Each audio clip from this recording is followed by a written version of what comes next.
Hello and welcome to episode 37 of the Livewire Gaming Show. I cut Stephen off. I didn't think you actually meant 3, 2, 1, go. I thought it was 3, 2, 1, wait 10 seconds, go.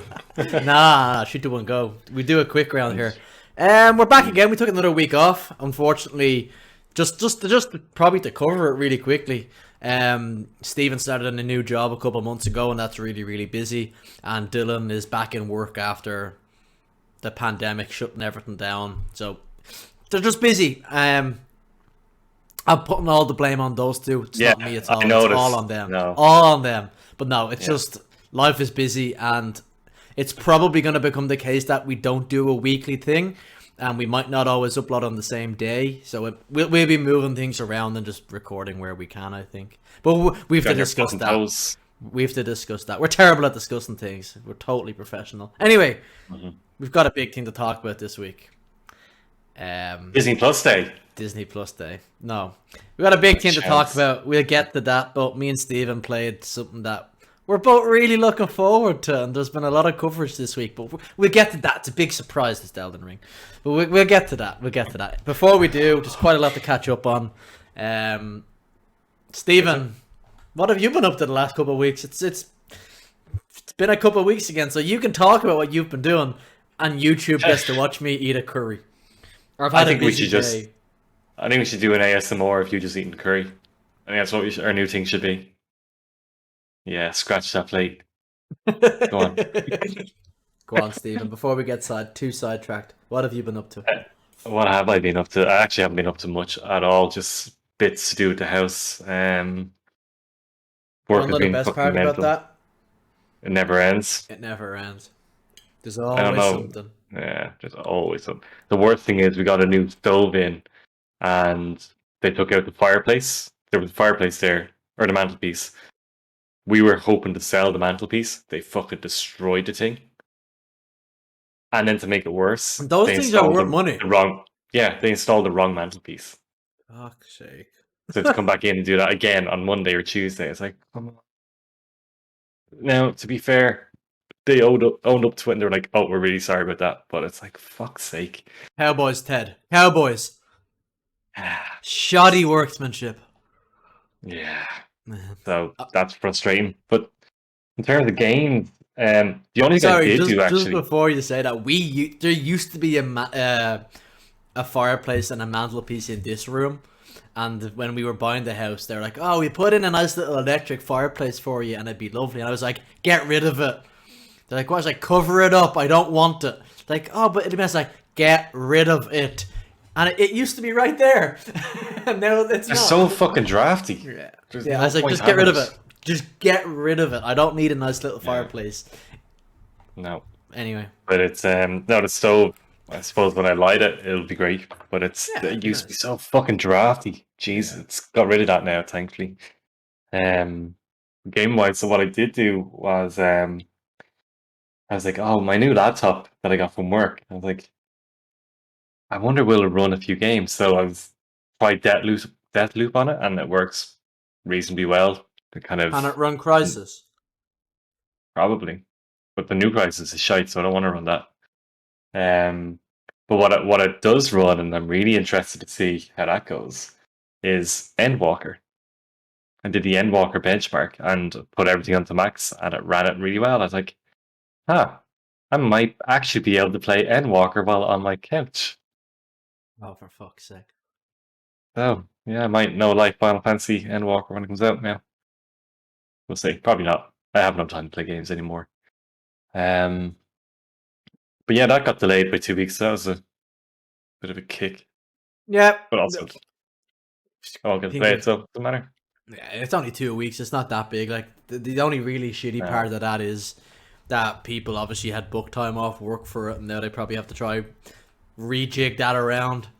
And it also comes out the same day as Halo, and the day before Destiny, or the day after Destiny's 30th anniversary. So if you're into any of those 3 games, it's a busy couple of days.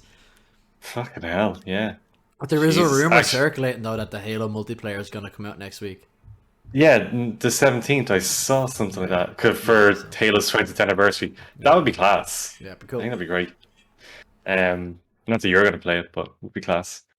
Well, that the multiplayer is free. I don't really care for PvP stuff anymore. I think I'm getting old, but I am interested in playing the Infinite campaign because I have Game Pass till February. So. Oh yeah. Have you played through any of the older ones? Yeah. No. I've played some of the first one. That's it. I was a PlayStation kid. I didn't own an Xbox. I own the Master Chief Collection now, but I haven't played it. I bought it. Like everything else, I bought it and never played it. That's what I do. True. You also got BioShock there during the week.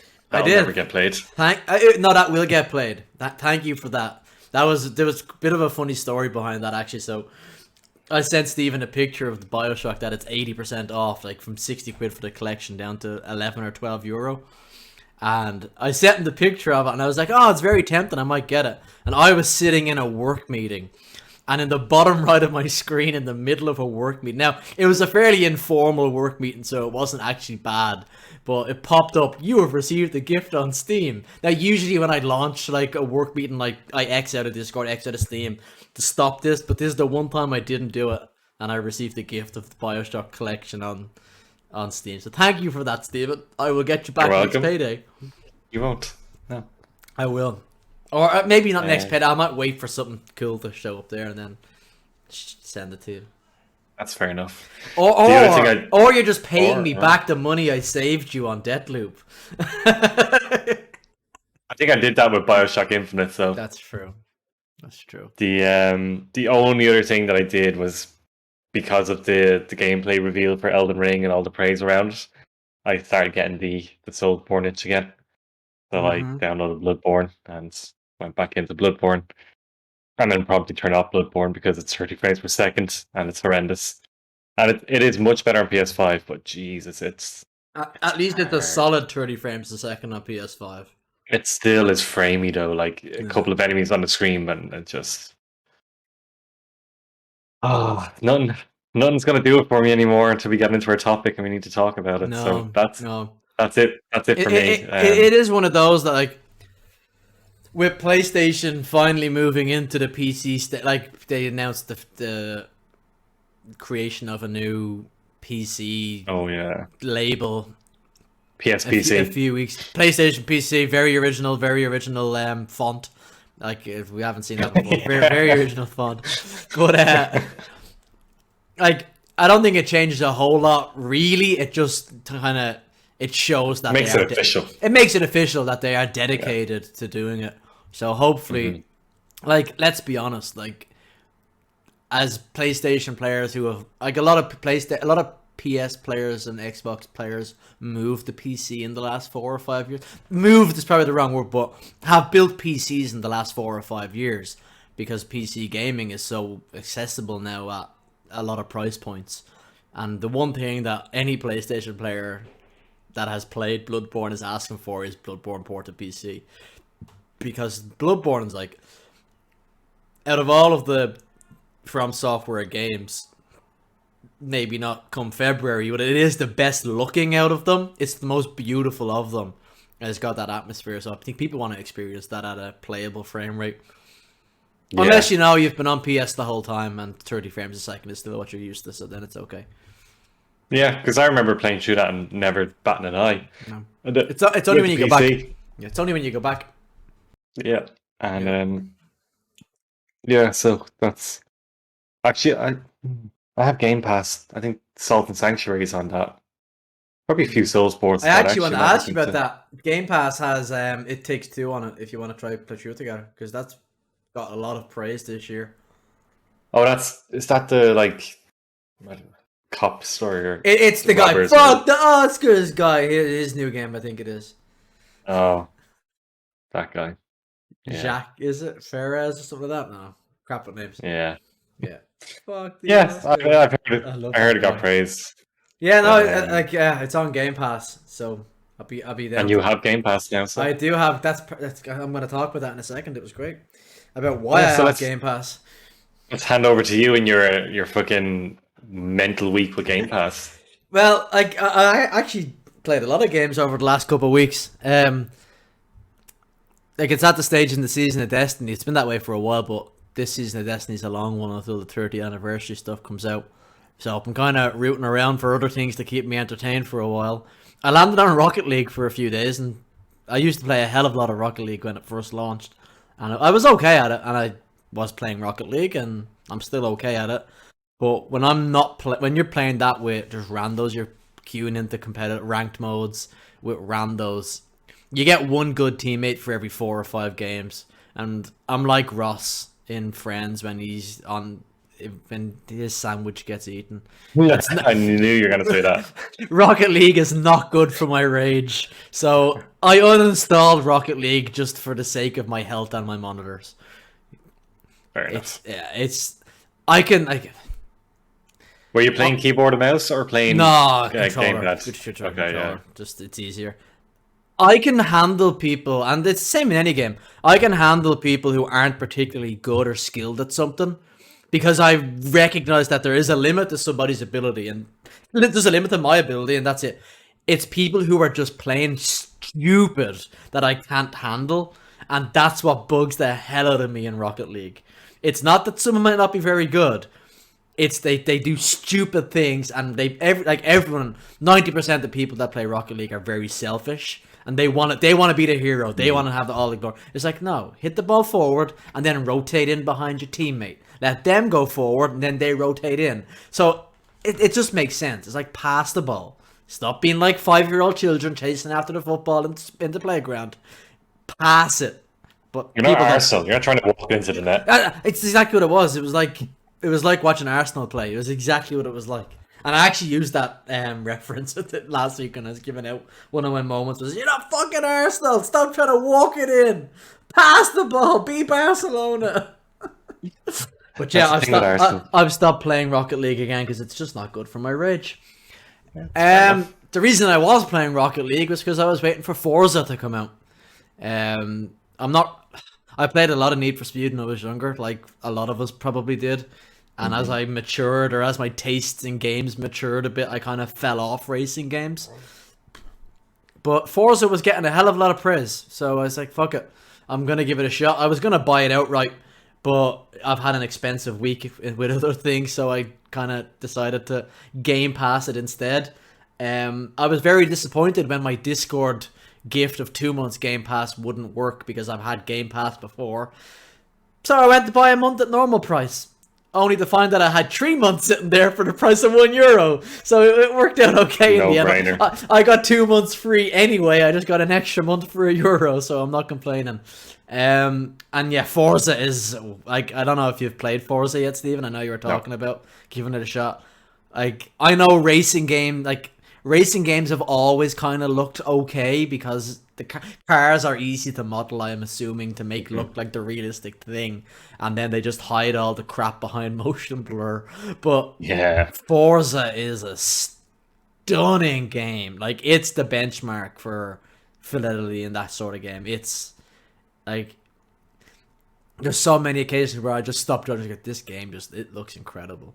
It really does. It plays really well. It's not like Need for Speed, which I don't enjoy. Like, I don't enjoy the Gran Turismo style thing where it's very over realistic. I prefer kind of more arcadey racing, and Forza's kind of somewhere between the two. But yeah, like, it's there's a lot to do with tuning the car and that, and I don't have a breeze. Like, I'll be honest, I don't understand cars. I know what a nice car looks like, but apart from that, I don't really know anything about cars. But what's really nice about Forza is that, Stephen, you could know everything about cars, and you could have a tune. You could tune the car and upload your tune to the server for people like me to download. So I was in a race. I was in a race today, and I had to use a sports car off road. Now, if you know anything about cars, you know that sports cars don't really go well off road. It was a Toyota Supra in the dust. It was skidding everywhere. So I looked up, went onto this thing that people have uploaded. I found a tuning for the car that worked well off road. I downloaded it, and suddenly I won the race by about 2 laps because the car was just a beast. And that, like, the community stuff in the game is fantastic. Like, you can do like you can edit a car, the visuals of it, the decals, the coloring. whatever to pay, then you can upload that, and I can go and download that as well. So a lot of the community stuff is really cool. I haven't played too much of the story because it's got a seasonal content model, which I'm a fucking sucker for, because if I don't get that McLaren by the end of the season, I can't get that McLaren, so I have to get that McLaren, and I really dislike that sort of stuff in a full price game. So, but apparently the racing game, sim game community don't mind that sort of stuff. So I'm not part of that community really. So I'll keep my mouth shut. It's a bit like the football sim community. They kind of don't really give a shit about throwing extra money at their screen. But yeah, the game itself. But you play Destiny and it does the exact same thing. Yeah, but I don't put that money in because I can earn all that stuff in game. Like I've got 30,000 Bright Dust sitting there that I just spend on stuff whenever I want it. And that's not real money. I don't like when it asks you to put in extra money. Yeah, I do think that's kind of funny. I don't know if he still listens to the podcast, but Griff is top of every single fucking leaderboard, and I can see which cars he's using and what level he's at. And I'm like, he's clearly just bought the car pass. But that's okay because it's there, and I'm not buying it because I got it on Game Pass for €1, and I have a visitor. But yeah. Loki open doors, or is the door just left open? We think he knows how to open doors, but he gets lucky sometimes and doesn't get lucky other times, or we're just terrible at closing doors. But yeah, no, back to just the gameplay side of Forza. It plays well. It's one of the most critically acclaimed sports racing games. Racing's a sport.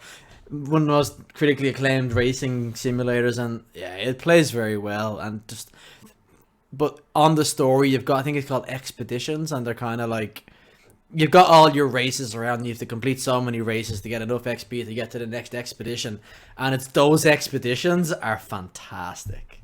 Like there's set piece things that happen, and those are brilliant because that part of the game is so well polished because it's to stand out, and that sort of stuff's fantastic. Apart from that, I bought the GTA Definitive Edition for PS5, so my experience has been good. There's been a hell of a lot of drama with the PC versions of the game. They got cyberpunked. They got pulled off the fucking PC store by Rockstar because, well, nobody can fucking play the games because Rockstar made a mess of it. But when you own the launcher, though, it's not the same thing. Like, it's not the same as PlayStation pulling your products from the store. You know? No, it's not. However, there's a reason that it happened for the same reason. Well, no, it didn't really. One happened because the product wasn't playable. The other happened because PlayStation will only refund you. Will only refund the product if you deem it faulty. Mm-hmm. And by deeming it faulty, it meant that they were no longer willing to sell a faulty product. So that's why that happened. So it was CD Projekt Red kind of made a show of PlayStation, so PlayStation made a show of CD Projekt Red. That's what that was about. It was posturing. There was a hell of a lot of posturing from both sides.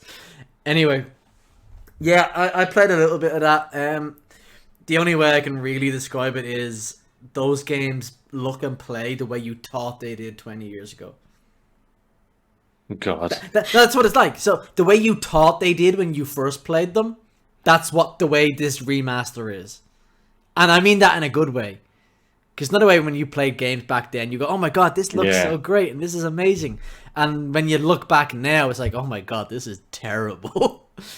But this gives them a nice coat of polish. I know there's a hell of a lot of drama about the way some of the character models look, and look, they're 20-year-old games.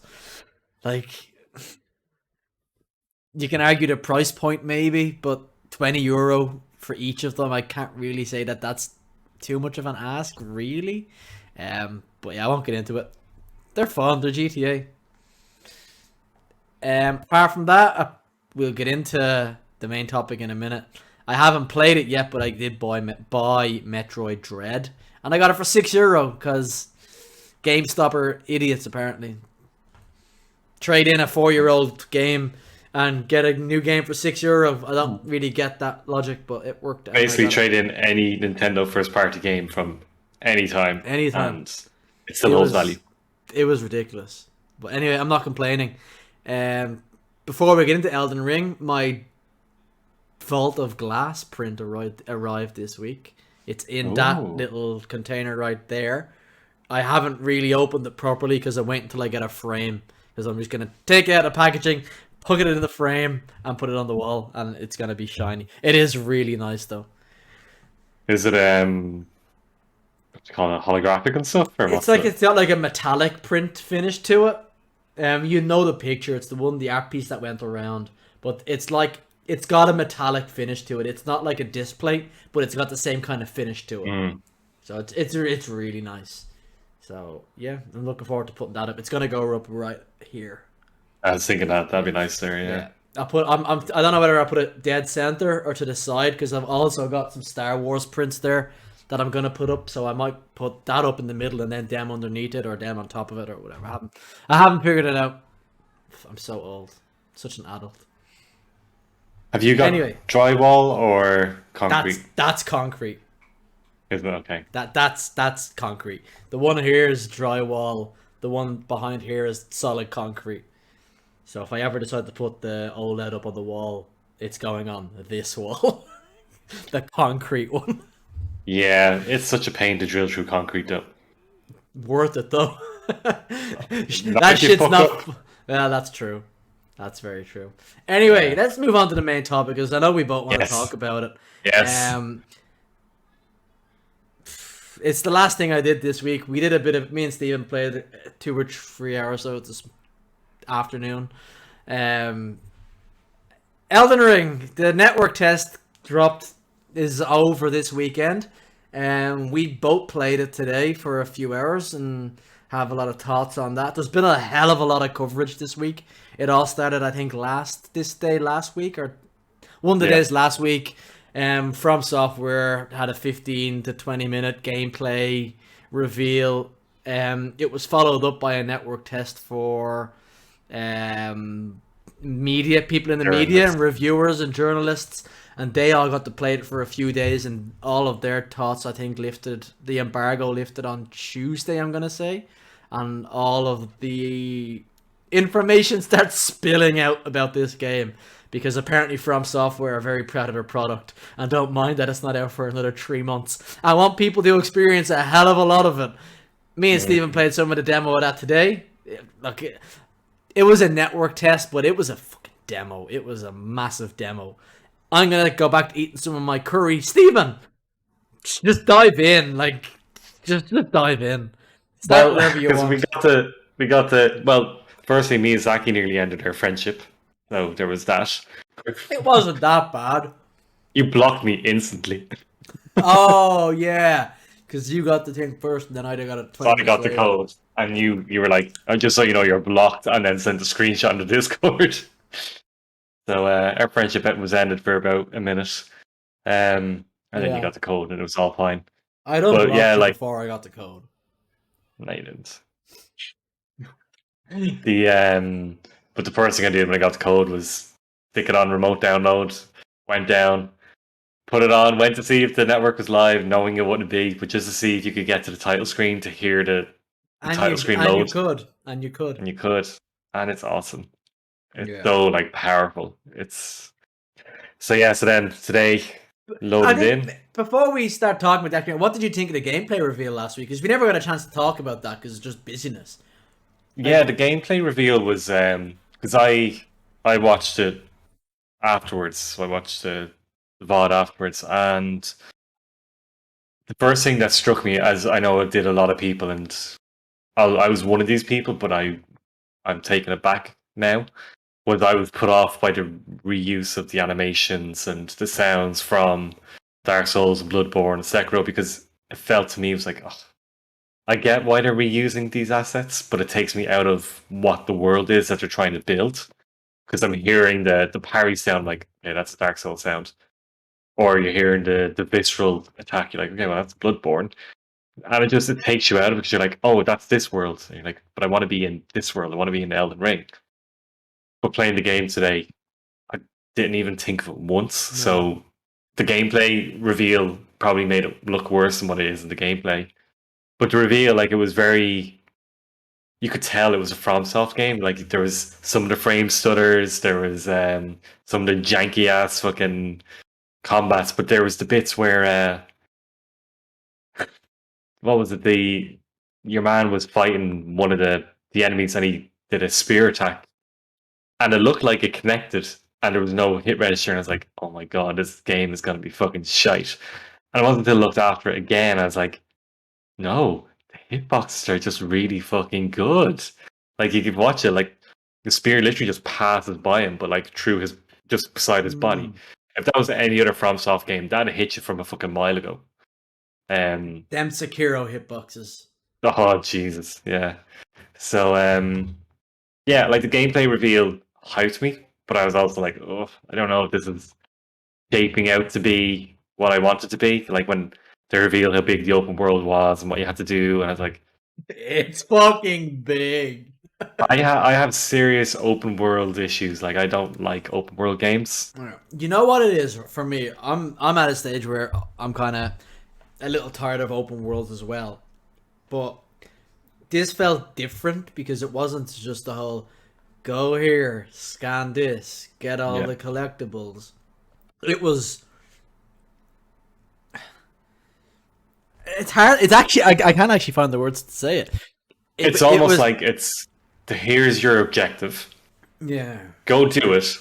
But by the way, you probably would want to do some of these things you see along the way. Yeah. But there's also hidden things there that if you completely miss, look, fine, you'll just struggle. Yeah. But if you go look, you'll get something really cool. And it's like, yeah, okay, fine.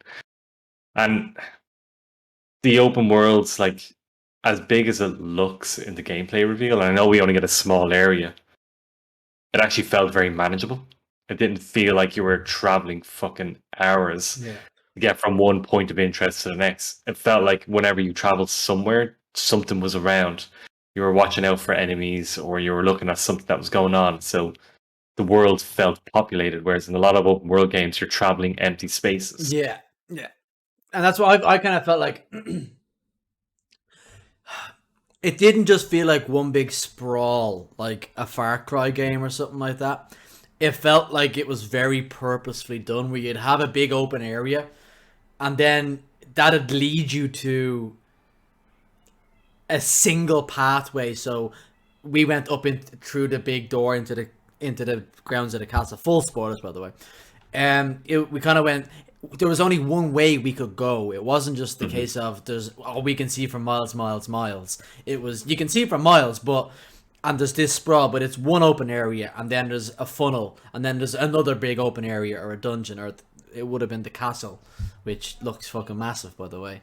But it wasn't like an Assassin's Creed or a Ubisoft open world where it was just open emptiness and it was just massive, and it was go scan this and see what's there. It was very open and very big, but there was a definitive path to follow. Mm-hmm.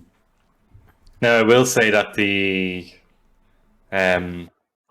grace lights, whatever they're called, are very faint. Like I can't see them half the time. So when you're like, just follow the light of grace, I'm like, I can't fucking see the light of grace. Stephen, just reach out and touch grace. I don't like that you have that song in my head anymore. I purposely went off Marilyn Manson last year. I don't need him back in my head.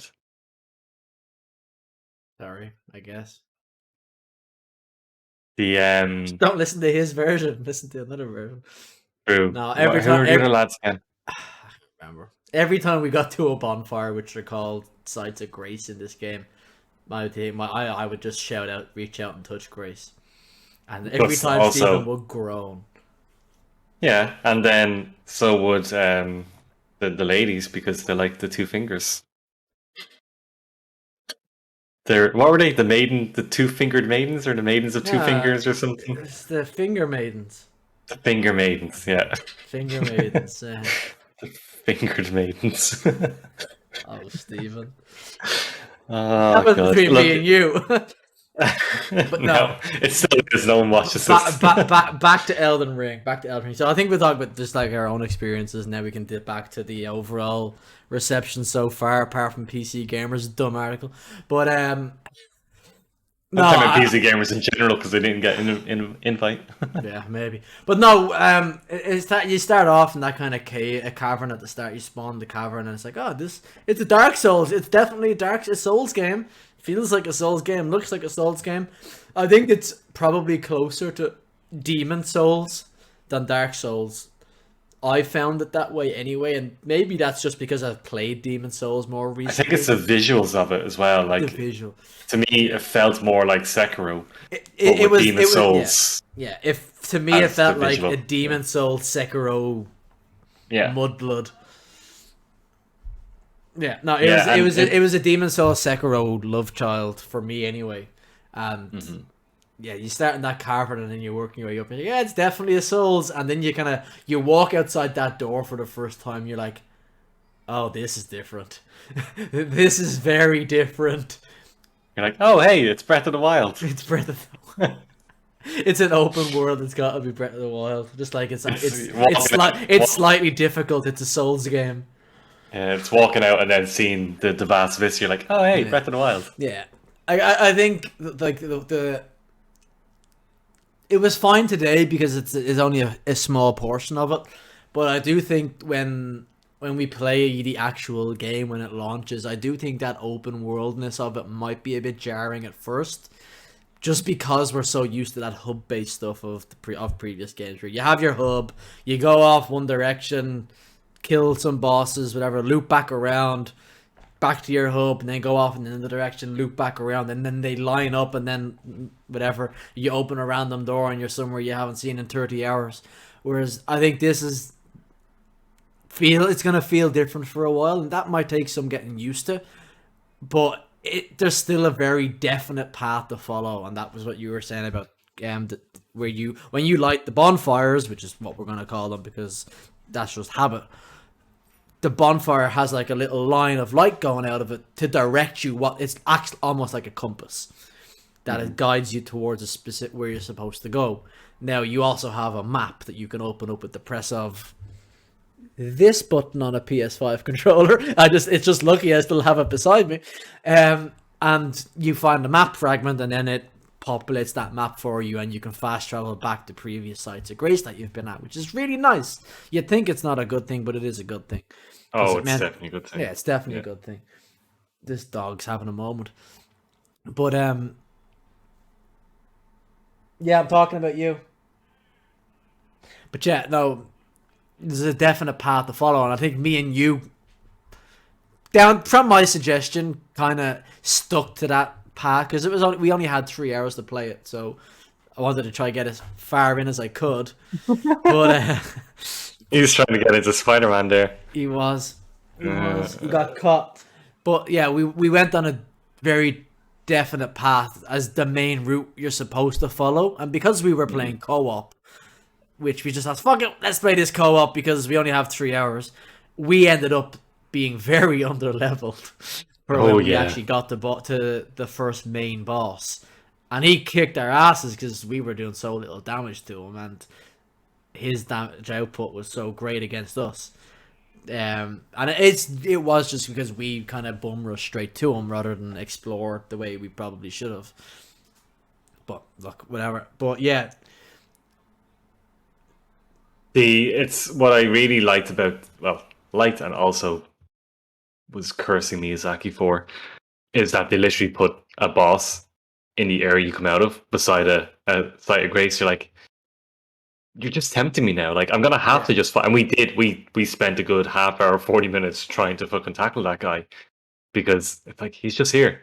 We could do it, but we knew after a while. Well, we knew after the second go, it's like we're probably not supposed to be here doing this, but we just wanted to keep doing it. But it's and then we got fucking invaded. The cheek. we were invaded twice. Yeah. And that first invade was one of the funniest moments I've ever had playing a Souls game. In all the years I've played Souls games, That was one of the funniest moments I've ever had. So basically, me and Stephen were just exploring. We saw something that looked like the Sorting Hat from Harry Potter and went to explore what it was. Next of all, we got invaded. And he came up to us, realized there was two of us, because we were co-op, and he had the smart plan of trying to bait us back to that first boss that's roaming around in the open area. We baited him away from it for a while. We fought him, but he kept running away to it. Eventually, I accidentally aggroed the boss, and the boss came charging at me to hit me. And this guy thought, haha, the boss is on my side now. I'm gonna win. And the guy came to attack me at the same time that the boss came to attack me.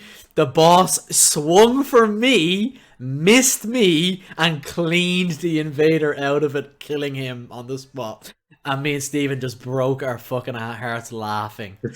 It was so funny brilliant. because I was on the other side of the church villa, and I was watching this unfold. I was like, Kev, you've triggered him, like, fucking run! And I could just see Kev sprinted for the church, the giant man on the horseback coming, and then the invader literally just standing there like, haha, look what I did.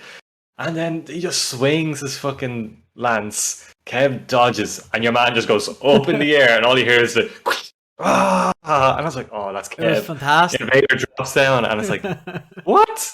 How does the invader die? It was fantastic. So invaders are not safe from the enemies. No. You won't One thing I will say though is that we also found out at that stage, because after the invader was dead, I was like, I'm not bothered fighting this boss. I'm gonna hide in this church for a minute. There's destructible environments in this game. Like the environment, and not just the trees and the landscape. The fucking church can be destroyed by the boss. He just knocked one of the walls clean down. So yeah, I just ran. I wonder what Santa felt like watching that happen. Just this big giant fucking horse coming in, kicking the shit out of the church. I wasn't expecting that at all. For it to have destruct. Now I'm assuming, I'm not gonna think that like the big castle can be broken down by a boss, but the fact that some of the smaller structures out in the world can be broken by enemies, that's pretty spectacular. Yeah, and it also means if you're. Do you remember we found that shack? It's called like Scavenger Shack or something. Yes. If he was around there, I wonder could he shit out of that then? You know, because that's a small. Like if you can kick the shit out of a church, you can probably kick the shit out of a wooden shack. I'd assume so. But yeah, and the other thing with the game then as well, and it's frustrating, but it's something I just need to build into my muscle memory, is not pressing L3 to sprint. It's so obnoxious. Do you know what? I did get out of the habit of that pretty quickly. I would always do my first one would always be L3 and I go, don't do that. And then I go to circle and it's fine. I don't know why I'm doing it. What I keep doing by accident, instead of pressing L1 on my controller to use my magic, I keep pressing square, which is why I keep running out of flasks. I don't know what's making me do it. I don't know what that is. Why? I don't know what. Like I'm trying to think what game I've played where square is something is square. I keep pressing square to do magic, which maybe it's the remake. Do you have the quick map buttons on I didn't FF7 use them. remake? No? I didn't use the quick map, so I don't know what it is. But that's why I kept running out of flasks, because I just kept using them by accident. I don't know what it was. But yeah, like. But the stealth is great actually. Like being able to reliably walk up behind an enemy and backstab them is.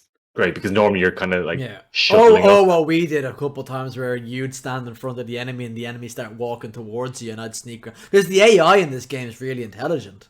Like I think that's one thing that's probably not been picked up on by a lot. But the boss, I don't know what his name was, on Moffat or something. Yeah. Oh, Tree Sentinel. Yeah, him. Like there was a point where he saw me from a distance and kind of just. Turned towards me and just start he didn't sprint at me, he just kind of start walking ever so slowly because I'd taken a bit of aggro, which meant you could go in behind them and try to get a bit of free damage, which didn't go very well. But a lot of the enemies were doing that, where the AI is actually really, really intelligent. Yeah, and I even noticed it with the boss we fought just inside the castle interior.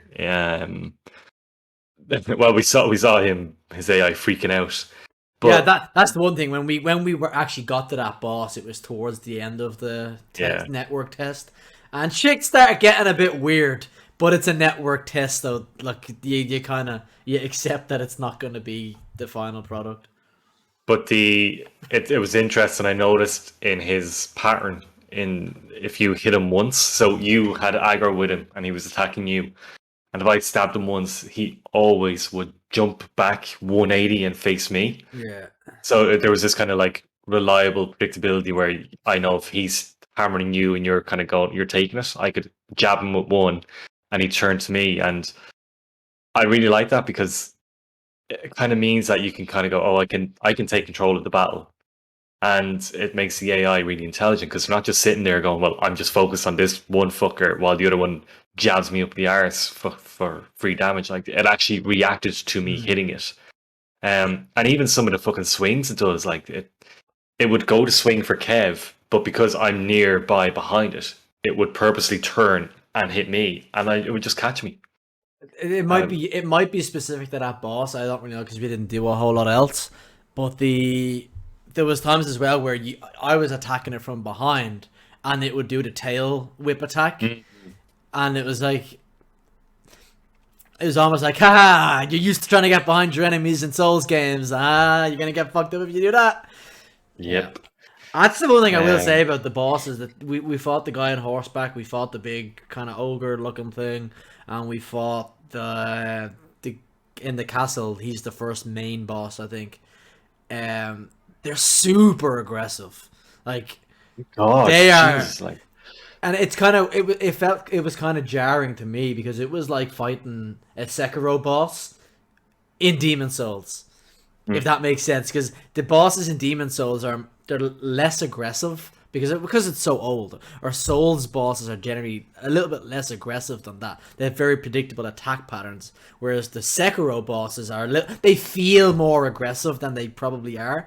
These bosses felt fucking aggressive, like they yeah, didn't give you a fucking second to breathe. Sometimes it was like, no, and it and felt like if you made any mistake, you got punished for it.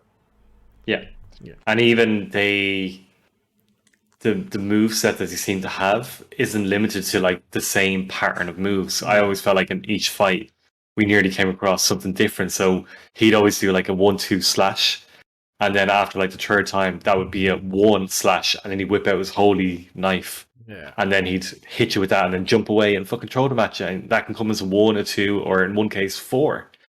So Yeah.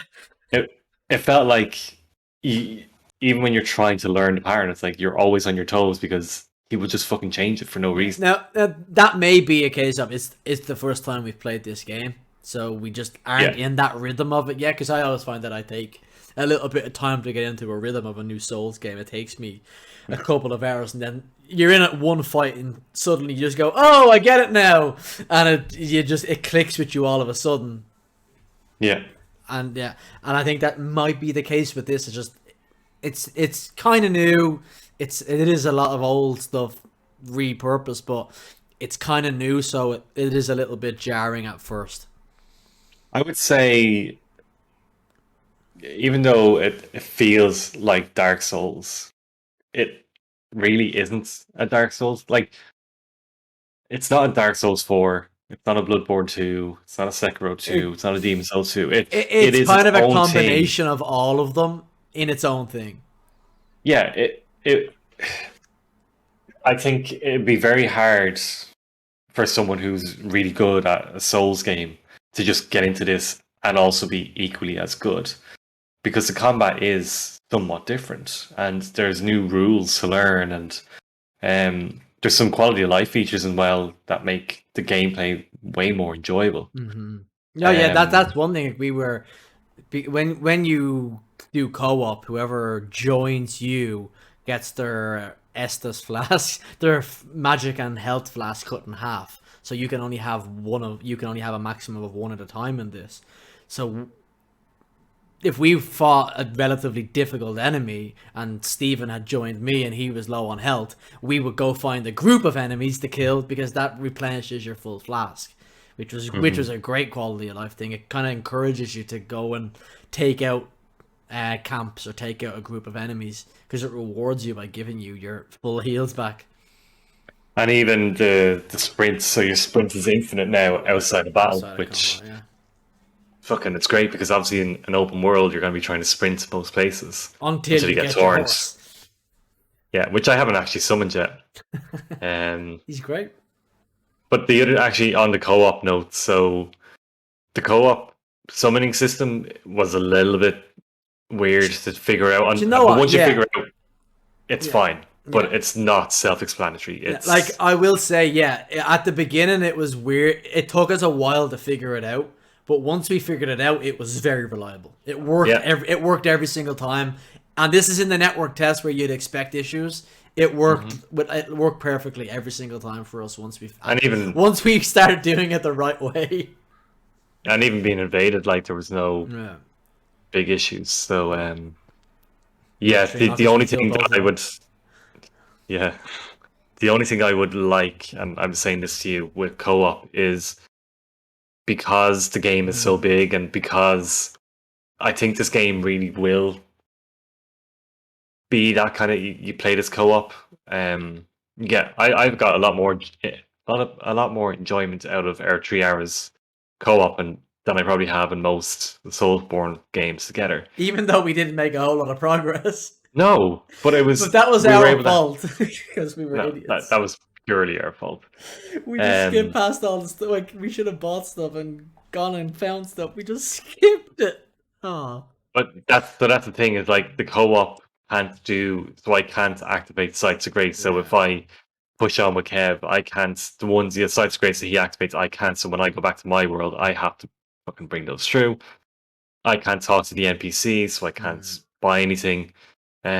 So like I know that's the way it has always been in a FromSoft game, but typically when people co-op, it's because you're in a hub area, so you've got like a certain part of the level up to the boss. You're being summoned at the boss arena.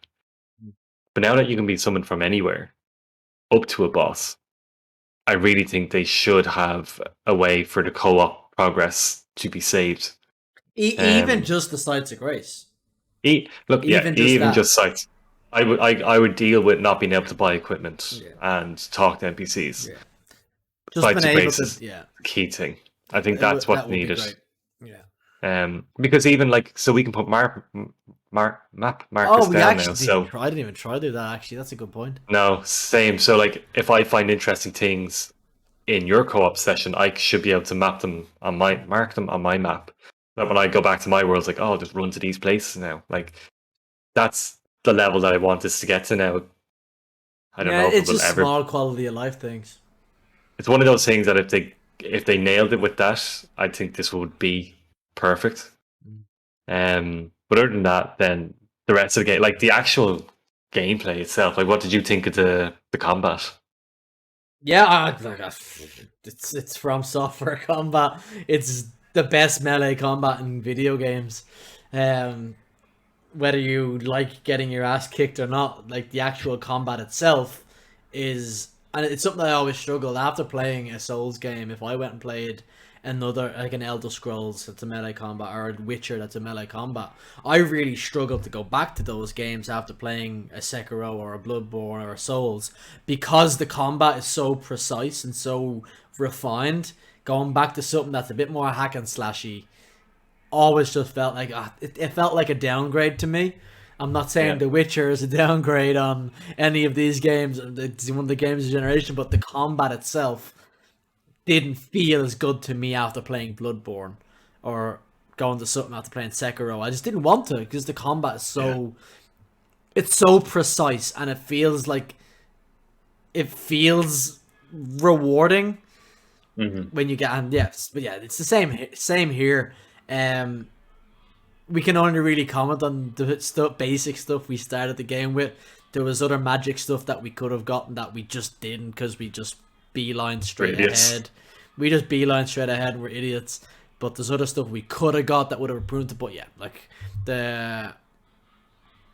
it's Souls combat. Yeah, It's Souls combat. If you like that, you're gonna like this. Yeah, as you said, it's It, that feeling of being rewarded because when we were fighting the tree sentinel, when I eventually got a parry or two off, like that feels so rewarding, and it then being able to does. just follow up with that piercing magic attack. Yeah, yeah. That's the Oh, thing. I think the magic, we only had the basic ones we started with. I've seen clips of much it's stronger broken. magic, and it's probably going to get reined in somewhere along the lines. But yeah, Everyone is saying it. Like yeah, everyone is saying how overpowered magic is, which yeah. means it's getting fucking nerfed. Especially the fire head thing or the Oh, beast the claw. dragon thing. Yeah, Yeah, yeah. The beast claw looks fucking it looks powerful. very powerful, and we didn't have any of that because we just beeline. But Hmm. maybe if I stay up late enough tonight to get into this next network tech test, I'll get some of that stuff and and use it and that. But yeah, it looks very good. But yeah, it's Souls combat. It feels somewhere between Demon Souls and Sekiro for me, and they're probably my two. Of Bloodborne aside, like I prefer Demon Souls to the Dark I think Souls. it has Bloodborne's combat. I felt was a lot more refined than Dark Souls in close quarters Mm, because you could do like side steps and yeah, um, you were rewarded for being aggressive, which isn't in this. But no, I felt like in Bloodborne, it was much easier to get in the boss's face, fucking go ham on it, and get out, which I feel like you can in this. I Whereas feel in like you Dark can Souls in and this, Demon but we Souls, couldn't. but what's there? I feel like you can in this game, but we couldn't because of where we were at. I I feel like think as well, like if we we'd done the our proper weapons. preparation, yeah, if we'd done the proper preparation for it, I think you could be much more aggressive than we were able to be. We had to play it like a Dark Souls. Because I've never used lance ever, No, so no, always a using sword. yeah, so not realizing that I could have bought a sword off your man Santa. Like Yeah, your man I could have Santa. bought like having the weapons that you know how to use makes a big difference as Yeah, well, yeah. and even the stats. Like I think I'm level 10 or 11 now. I'm just throwing them into vigor because I'm a little bitch. You're like level 8 or 9, What aren't you? level do you start at? Is it 6? 8. I was level 9. You put in 1 level. One level. Because the I think I rest put of in my 3. the rest of my souls got lost on that boss. I couldn't get them. I had 4,000 souls in that Ooh. boss. That's like 4 levels, 5 levels. I couldn't level up because we went into that boss while in your world, I think it was. No, I went in your world first. That's why you lost the souls in there. Because we didn't know what we were really going into. So you walked into Yeah. it, And it and then started a you died in that cutscene. world. Yeah, Yeah. that's what it was. So I had 4,000 souls sitting there that I couldn't. That's on me. I was But actually, there was do you know? there was a grace right beside outside. I should have used Yeah. and leveled up, but we were just too busy kind of chatting and dicking about that. But We the weren't other really thing paying is, attention. there was a wall, like a fog wall there, that I couldn't get through, but you could, and you don't see the fog wall. Yeah, So you just saw a pathway, and I think you just literally walked through as we were chatting, but I was stuck in the fog wall. yeah, And then I said to you, I was like, where did you go? And you're like, I just walked in. And then a cutscene started, and then you were like, are you seeing this cutscene? I was like, yes. And then the boss came out, and I was like, oh fuck, so I had to run through. yeah. So that's what So happened. Yeah. We were too just got busy. caught, We were yeah. just dicking about, just chatting. So yeah, Yeah. I had 4,000 souls sitting on that boss every single time. Yeah. Yeah. It's great as well because it's funny seeing our two different styles. Um, you've learned very quickly that I'm super aggressive when I really shouldn't be. I'd be going in with like, Stephen has 20% health left. I tried to hit him to kill him. I was like, Stephen, I had a fucking full health and a fucking flask. You didn't need to do that. yeah, and why didn't you kill him? I'd have done more with less. Ah. Anyway. But it is fun because even seeing the big group of people, like it was great that we could go. There's that one group outside of Wall, the the gate to castle wall, yeah. the Castle wall, gate, the yeah. castle wall, and we just split left and right. I, And I, I actually love that, and I didn't say it to you when it happened, But you get a lot of that in games. Like, I'll take the left guy, you get the right guy. Like, Yeah. there's a mission in Cyberpunk where you do that. It's like, Jackie gets one, you get the other. You get it in Oh all yeah, sorts of yeah, games where yeah. you separate. So to actually do that for real felt really rewarding. And it worked really well because I was killing all mine with backstabs. I think you killed the first one, but that must have set off an enemy or something. So I could hear my backstabs, and you could hear them too. Because I think once or twice you're like, "Nice," and then all I hear is you do the backstab, and then all of a sudden there's this fucking combat going on. I'm like, "Well, Everywhere. he's fucked." Yeah. And then I cleared my area, and I was like, "Oh, here's two big guys. I'll fight them now." And then Kev was running out. He's No, like, "No." what you tried to do was you're like, oh, there's two big guys, I'm gonna get them, and the first one just aggroed to you straight away.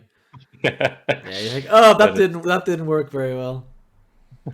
Yeah, But it's great that it has that approach and flexibility to it because you don't get that in any other Soulsborne game. Like not it's very every other much Souls game's kind of you follow a path to yeah. get to the shortcut to go to the next part to get that shortcut to take on the Whereas this feels It I don't actually know. feels open world. Like it actually feels open. That we Yeah. could have done that any other way, which is we could It have. feels open, but you still have a definite path to follow. Like it's Mhm. open, but you're still going on a definite journey.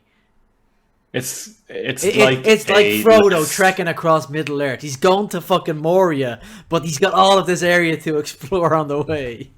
Well, actually, it's like a Speaking of less. rings, Speaking of rings, it's like a less handheld Ghost of Tsushima, where like you could call the wind whenever you want, and it'd be like, "Oh, go this way." yeah, that makes sense. This is like you're kind of just told when you're at your rest point, you're going in that direction, and whether you fucking make it there or not is up to you. And that's it, because I think once you kind of go past that, there's no other.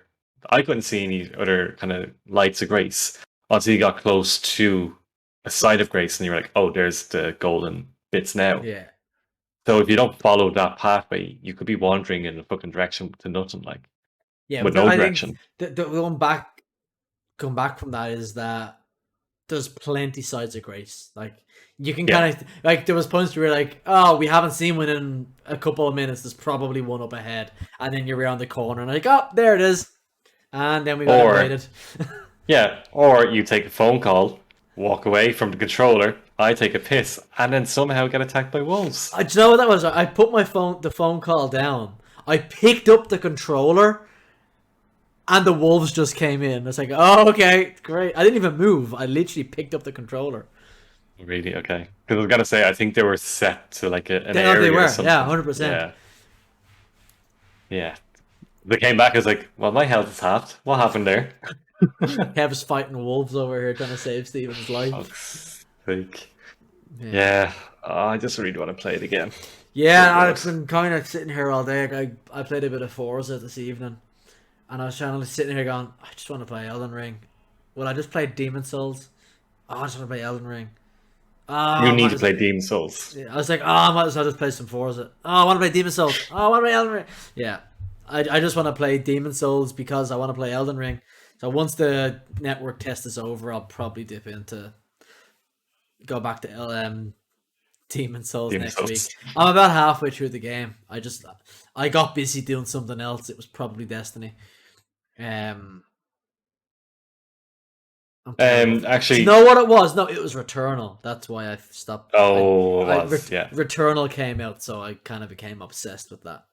yeah, that's fair enough. Yeah, The other thing that we definitely didn't do anything with, and I have no idea how to, was crafting. I didn't even I look was at. collecting, I was collecting lots of shit, Yeah, but there I was. had no I was idea what to collecting do. loads of plants, loads of berries, lots of stuff. Mhm.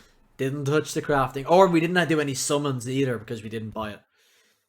Yeah, So that and was they're one of dirt the cheap things. apparently. Yeah, they're 200 souls. They're not called souls. They're called something else. But Runes. I'm gonna call them souls because I'm a fucking pleb. But yeah. So there was the summons as well, which actually would have helped us a little bit on that boss fight, Yeah, I we imagine. probably would have killed him that time we got Yeah, close. yeah. So yeah, Yeah. I'm gonna try stay awake till 3 a.m. to go and pick up. Oh, SmackDown is on at 1 a.m. So that'll tide me over if I don't fall asleep on the sofa. Yeah, so someone's out there as well that we need to give them a shot. I don't want to get too deep into this because I'll only be sad come Monday when I can't play it anymore. They'll probably have another network test in January, maybe. They'll probably have an open one, I think. Yeah, but at the same time, I just want the real game. Yeah. I think that's one thing about this, though. Like, they are very confident in the product they're putting out, that they are letting this much. Like, there's something like 12 bosses in this thing. Like, they are showing off plenty. Like, Fextra Life played 70 hours by themselves. Skill Up played, I think it was 15, 20 hours. Like, there's plenty to explore in this fucking demo. And it's like, they are, like, not afraid free reign. Like, they didn't say you have to stay within this area or you're walled off. Like, no, I know they walled off. There is a specific. Like, they're walled off into the original starting area, but that area is huge. It's not like they said, no, you have to follow this path. Yeah. It's like, here's a huge area with, as you said, there's 10 to 12 different bosses. Explore. 7 or 8 different dungeons. Lots of magic, upgrades, weapons. Like, it's... I would be interested to see if when the actual game launches, will some of those bosses be in the same, like the Sentinel, the Tree Sentinel? It'd be interesting if he's gonna be where, or if they just put him there on that patrol just to bait people into fighting him. I can see that happen. It'll be interesting to see how what if some of those bosses are in the same locations once the game launches. Yeah, no, it's even for a network test, it's pretty polished. It's probably more polished than most. We'll say it's more polished than Battlefield. Yes, definitely. More polished than a lot of full games that AAA game, yeah. Definitely more polished than GTA Trilogy on PC. Yeah, right. That's the one thing with From Software games. Like them or hate them, be afraid of them or just absolutely love being a masochist. You can't deny the level of polish that there is on these games. Like, when From Software make a game, they make a game. Whether you like them or not, that's undeniable. And from the reception that this network test has gotten, Elden Ring is a strong contender for Game of the Year next year. Game of the decade. It's yeah. Like, I know it is a culmination of everything that they have learned from the 6 games they've released. That's a good guess off the top of my head. Yeah, it is a culmination of all of that within its own kind of... It's like they took the Dark Souls trilogy, they took Demon Souls, they took Sekiro, they took Bloodborne, put them in a blender, shook it around a little bit.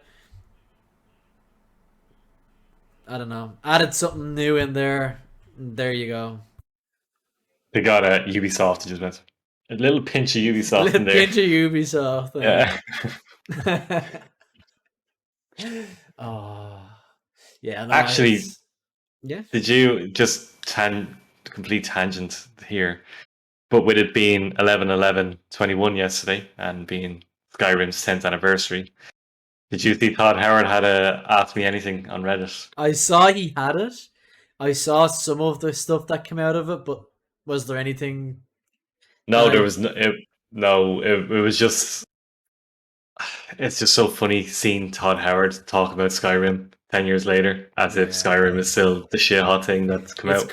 It still kind of is, though. Like, I know it gets memed on for being re-released on 50 different platforms, but Skyrim's still a very popular game 10 years after it launched. I actually saw, I'll come back to the Todd Howard thing. Jeff Grubb was actually talking about Skyrim, and he's kind of like, Skyrim cannot be considered a retro game. It came out 10 years ago, but it's not a retro game, and anything that's come out since that isn't retro. And I completely agree with the sentiment. Who's saying they're retro? A game is retro after 10 years. Nah, fuck that. No, that's been the way that it's been measured for a long time. Once a game's 10 years old, it's considered retro. And he's kind of saying anything that's 10 years old now cannot be considered retro. Because they're just so well fucking they hold up so well. And that's why when you hear about like The Last of Us getting a remake, it's kind of like, it doesn't need it. Go remake something from the 90s that needs it. Go Now, remake Sly Cooper saying trilogy. that, yes, or Jack, Yeah. definitely Jack. But saying that, the GTA remasters, I know it's a bit of a train wreck of a launch, but I think the way they've done it is the correct way to do games from that era. That they need so much work to remake them fully that it's almost not worth it. Just make a new game, but set in the same. Like, make GTA 6 be in Vice City, but a modern day version of it, and expand it and all that nonsense. But I think remastering that trilogy of PS2 GTA games is the right way to do it. Even if it's been a bit of a train wreck of a launch and it's just memes everywhere, remastering them and making them shiny and making them be the way that you thought they were back then is the way to do it with a lot of games from that era. Because they still hold a bit of charm in the way they play, even though they play like PS2 games. There's some charm there in the janky jump and the silly punch and that sort of stuff. Like it's just like I remember this. I remember thinking this was a shit back then. Except for Metal Gear Solid 3 Snake Eater, remake that shit, please, thanks. You see, some games really, like the FF7 remake, needed that. Like, you couldn't just. They did. That's an entire reimagining of it. Like, it's not just a remake; they've reimagined it. I really like that approach because it was so fresh to what we've had. We've had remakes. It's almost like getting a movie adaptation of a fucking book. That's how different the two are. Mm-hmm. And it doesn't shit on the original in what it does. No. It respects the original, but it gives you a completely new but similar experience to what you've had. Yeah. And yeah, like, look, if they'd done that with GTA, Jesus, it'd be fucking. It'd take forever. Each game be 60 quid. Yeah, sure. Look at GTA 6 anyway. Apparently, that's in development as hell. Which is the Rockstar term for everything's going according to plan. Sorry. Put out more shark cards in GTA 5. That's all we need to do. Yeah, but just to loop back to that Todd Howard thing, the one quote that I did see from it that really kind of made me go, yeah, it's true, is that he kind of was saying that graphics look great, storytelling's great, characters are great, blah, blah, blah. The thing that they have a long way to go with is AI. Is making that AI be almost like a real person. And that's where he was kind of saying that they still have a long way to go with AI and making AI be believable, making AI as good as it can be. Yeah, he might want to backtrack on that there and fix a lot of his other shit as well. Well, but there was one quote that he had. Was it about his shiny shoes and his? No, it was actually about Fallout 76, and I think someone asked him, have they learned a lesson from the disaster that it was? And to be fair to Todd Howard, he actually said, yes, that was a disaster of a launch. And because of that, they have learned a lot from it. And he's kind of doing the sales pitch of like, it's very successful now. I'm like, maybe isn't. But no, I think it's one thing, like, aside from still trying to make as much bank off that as they haven't shied away from it being the disaster that it was. Yeah, I think even just they haven't, in fairness. I think at the start they did a little bit. Yeah, of course they did, because they were trying to sell it. Yeah, but now, they're probably owning it a bit more. And now that Microsoft own them, it's kind of like... Look, I also think that a lot of companies have kind of learned from the Sean Murray / No Man's Sky / Hello Games thing, where they kind of just went, it's a mess. We accept it's a mess. We'll fix this. And then they just went silent for a couple of years, and then the game came and everyone went, you fixed it! Well done! And they asked for no money, and I think a lot of people have a lot of companies have to look at that and go, oh, they put their hands up and admitted they fucked up. Huh. Well, people are saying that's okay. Oh, let's follow that example. And then EA and Blizzard see and go, nah. No, Anthem was still a successful game despite it being a complete failure. Did you not know that? Oh yeah, definitely. Can't wait for Anthem too. That other one, what was it called from Crystal Dynamics and Square Enix? That really successful game. Oh, if only I had like some license attached to it, I might have remembered it. Was it Tomb Raider? Tomb Raider, oh my goodness. But like, yeah, like that's a train wreck. Like the whole thing, like, yeah, and actually, that's actually, Square Enix did actually come out last week and actually In their say, earnings call, yeah. yeah, they kind of went, yeah, we Crystal kind of Dynamics fucked, were not the right. yeah, and a lot of people kind of picked up on that the wrong way, and that, and we've totally gone off the Elden Ring topic here. No, we I'm fully have, aware of that, but like, people were thinking, oh, they threw Crystal Dynamics under the bus. They actually, if you read it the way it's actually there, they didn't throw them under the bus. They kind of went, Crystal Dynamics made a great game, made a great single player game within a live service game. They are not a studio that makes live service games. Maybe we shouldn't have given it to them. Yeah. Now saying that's what it was. Yeah, exactly. Now saying that, From Software don't usually make open world games, yet here they've made an absolutely fantastic open world game. What a segue. Back into Elden Ring. Here we go. But actually, yeah, the what else was I gonna say about Elden Ring? I don't think I think recording this today was probably not the smartest idea because it hasn't all soaked in yet. So I'm kind of still just pissing into the wind here and hoping what I'm saying makes some sort of sense. We'll do it again next week, yeah, and we'll have something else to say. That's fair. It's fine. I'm half tempted to give Dill my PlayStation login on Sunday morning to let him have a shot of it. But yeah, no, I'm still kind of absorbing it. I've only played 3 hours of it. But what a 3 hours they were. Oh, yeah, glorious. And then it got to like the time that the server was shutting down, and we were like, let's see if it still works. Let's see. And then like I died in the boss fight, and it was like kicked from server, and you were like, I'm still going. I was like, yeah, but don't die. And then you're like, I got kicked. Like, the server got shut. Kicked by the boss, and then kicked out of the fucking world. But yeah, no, it was. It really is shaping up to be something special. It's. And you know what? Actually, let's backtrack into something here. The game is so good; it's consistent with Kev's performance in these Souls-like games. He fell off the map. He fucking fell off the map again in a boss fight, and this time there was no saving grace for you. I'm gonna be straight up honest. I didn't fall off the map. I fucking jumped off. I jumped straight off. It was off the map. It was like my Sekiro clip where I just straight up jumped off the map. Mm-hmm. Yeah, your Ralph going through the window. That was you. Fucking awful, man. It's a habit. It's not just in these games. I do it in Destiny all the time. If there's an edge of the map, I will find it and fall off it. It's just what I do. It's like it's my calling card. I just fall off the side of the map. Yeah, you've got the taken for edges. Yeah.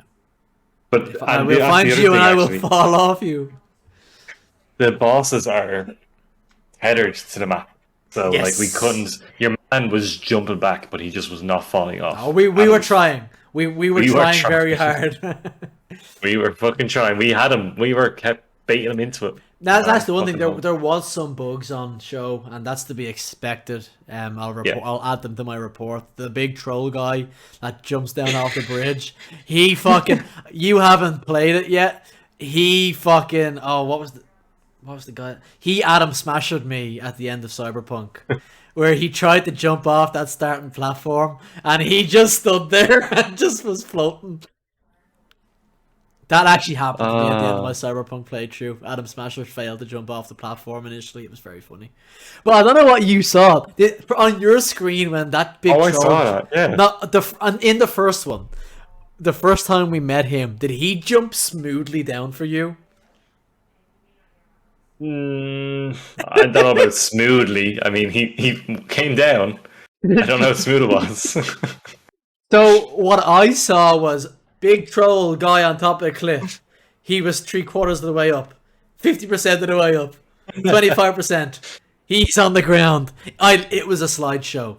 It was like someone was flicking the corner of their page back, but left out 5 pages each time and just went 5 pages, 5 pages, and it was like it was here, and then it was here, and then it was here. It was hilarious. It was so funny watching it, and I think it was because I was outside of the actual play space. Yeah, So yeah. it just I laughed. I had a giggle at that. But yeah, Yeah. Us. yeah. I think the only thing we can talk about is like we've got a very brief kind of experience with it. Other like so like Fexture Life, as I said, he played 70 lives. I'm sure he had about that many. That's how many we had today. But I'm sure he played about 70 hours, so his experience was much greater. Ralph had a lot of time with it. Other people have had plenty of time with this, and it's for the most part, it's all just glowing. Like Yeah. yeah. Unless you're a PC gamer. Look, just whatever. I'd like to know who wrote that article, if they actually are big Souls fans, or I don't know. And actually, speaking of articles, and it was a thought that crossed my mind earlier on. Yes. Did you read I've tomorrow's yet- one? Yes. Did I say Well, I so? watched Yeah. the video. I watched the video of it. The I hope argument- I hope I pronounced his name correctly. First time I've actually heard of him, so I don't know. He's a bit he plays Souls games religiously. Oh, does he? Yeah, Okay. he does a lot of Sekiro stuff on Twitch. I've watched some of his stuff before, but he does is he on Kind of Funny? I don't know what he's on. Yeah, One of them, he's but on Kind of Funny. He's very yeah. I really enjoy listening to him because he's always got a very kind of leveled opinion on things, which is always nice to have. He's fantastic. But no, I haven't seen the issue of difficulty come up yet, No, me neither. which is very funny I'm because it was surprised. coming up. It was coming up during the gameplay reveal, and has gone silent since. So I don't know. Because my opinion of it is the getting to the boss fights Not difficult. that difficult. Not difficult. I know we co-opted, but even then, I don't think it's that difficult. However, the Sites of Grace, it's not like a previous Souls game where you have to unlock a little secret shortcut to make your journey easier.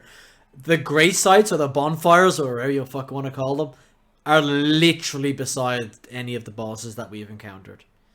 So Yeah. if you die, you lose about 30 seconds of progress, which actually, he's not here tonight, but might actually sway Dill's opinion on his enjoyment of the game, because I know I'm speaking for him here, but what really annoyed him about a Souls game and about Returnal a bit and about something else, was it might have Fallen Order, but when he died far away from a checkpoint or a respawn, that's what pisses him off.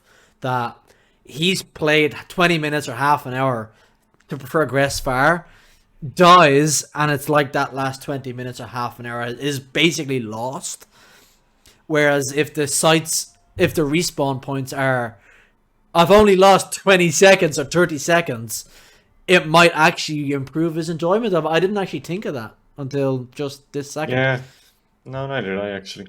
Because that is what, whenever you listen to his complaints about this sort of stuff, that's what he doesn't like about it. It's not the difficulty, it's I've put in an hour. No, he doesn't like the difficulty either. But he doesn't like finding level 60 bosses or level 60 enemies in areas Yeah, where shouldn't be in. But it's the I've progressed this far and I've lost all this progress. I have to do all that again. I don't really want to do all that again. Whereas in this, it's not the case in Elden Ring, which might help him and a lot of other people actually. Yeah, I think that's actually a really good point. Yeah. Sorry for speaking for you, Dylan. I'm not. Stop being a little bitch. Play the game.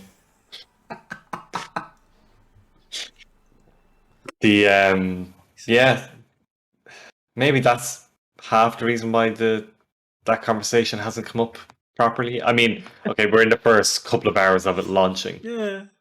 But I say that might be a big, because I think that I know when I first started with the Soulsborne games, that was the biggest thing. And yeah, It was that's what turned me, and that, that's why I bounced off Dark Souls initially. and the same reason why you and I didn't purchase Returnal straight away Well, is that. Well, for me, that was it. I didn't purchase Returnal straight away because I didn't think it looked very good. How wrong was I?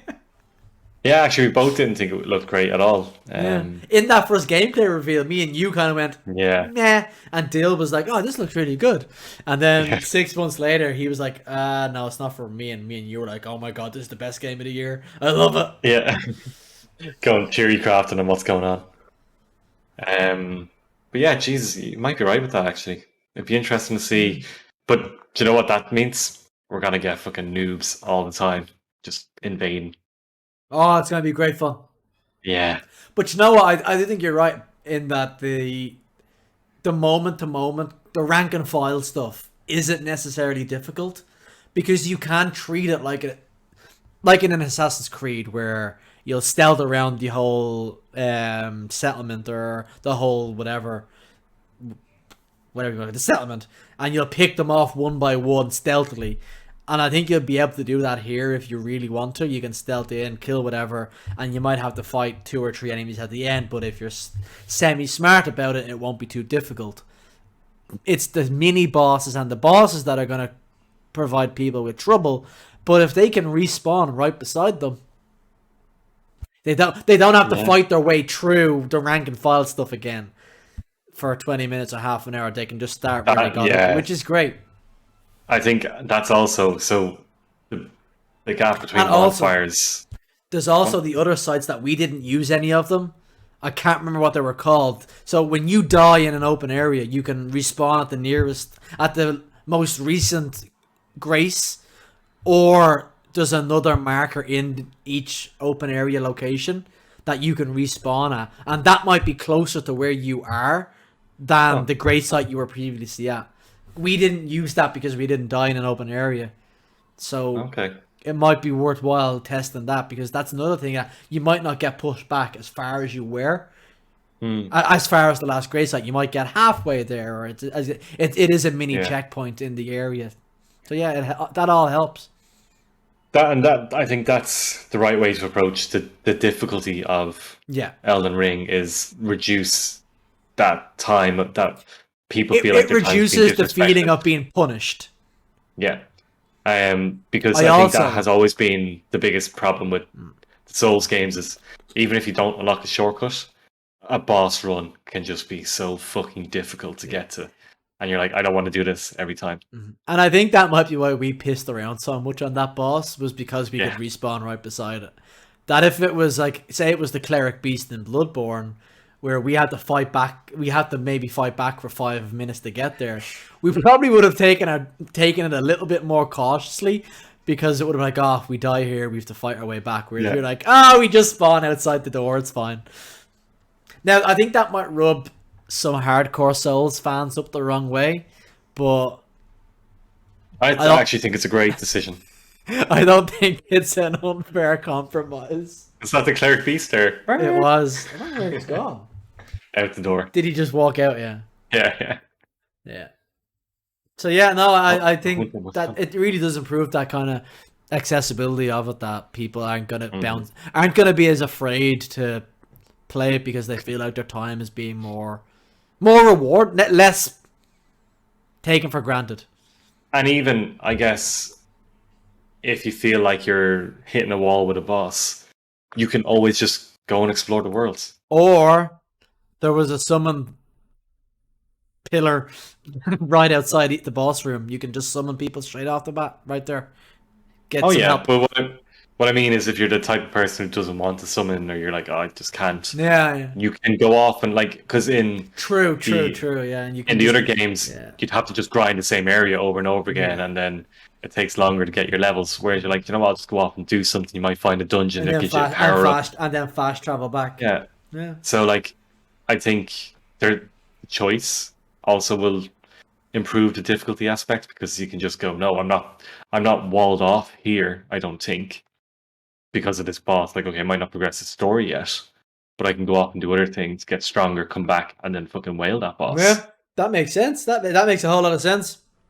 I kind of So retract my earlier statement a little bit. maybe Deal will like it. Yeah, I think he'll still find it frustrating again in those boss fights. Someone Yeah, like him will still find it frustrating and find it. Oh, I don't like fighting this thing. I don't like learning every little attack pattern because I don't have the patience to do that, and that's okay. But I think it'll be less of my time has been taken for granted because I've just spent an hour getting to here and now I've lost everything. I don't think that's going to be the case here. I think it'll be, Mhm. oh, I've just played for 10 minutes and I've got to the next bonfire. I've played for another 10 minutes. I'm at the next bonfire. So I Yeah, think, yeah, I think it's going to be difficult, and it's a From Software game, so it is going to be challenging for a lot of people. But I do think there's going to be mechanics in place that make it feel less punishing for people who might otherwise bounce off it without lowering the actual difficulty.